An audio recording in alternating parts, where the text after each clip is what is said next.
2019 जब WTC अपने tournaments मैदान में लेकर आया था, जैसे ODI world cup, T20 world cup, champion trophy वगैरह वगैरह ऐसे टूर्नामेंट्स होते हैं। इसी तरह WTC भी अपने टूर्नामेंट्स लेकर आया था और ये टूर्नामेंट्स कोई 1-2 महीने के लिए नहीं, पूरे 2 साल के लिए होते हैं। फाइनल में सिर्फ 2 टीमें जाती हैं और पाकिस्तान, जैसे कि आपको पता है, आज तक फाइनल में नहीं गया। अब पाकिस्तान बांग्लादेश गई हुई है टेस्ट सीरीज के लिए। जैसे कि आपको शायद मालूम हो कि एक टेस्ट मैच पहले ही हम हार चुके हैं।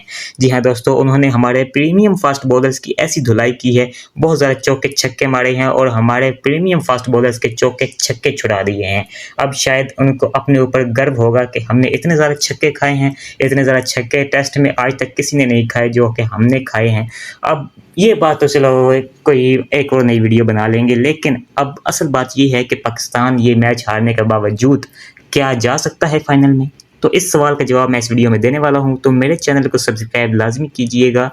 तो सबसे पहले आपको ये बताता चलूं कि फाइनल में पहुंचने के लिए किसी भी टीम को 70% मैचेस जीतने पड़ते हैं और पाकिस्तान 2 मैचेस पहले ही हार चुका है, सिर्फ 1 मैचेस जीता है, यानी 33% उसकी विन परसेंटेज है।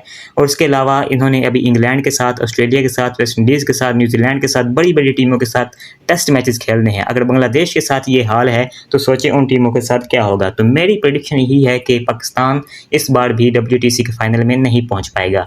तो ज़्यादा परेशान होने की ज़रूरत नहीं है, क्योंकि इंडिया भी हमसे नीचे है। जी हाँ दोस्तों, इंडिया हमसे भी नीचे है, लेकिन ये टेस्ट मैच हारने के बाद हम दोनों बराबर ही लाइन पे आ जाएंगे। दूसरे टेस्ट मैच में उम्मीद है कि पाकिस्तान कुछ न कुछ अच्छा करेगा और premium fast bowler Shaheen Shah Afridi को नहीं खिलाएंगे।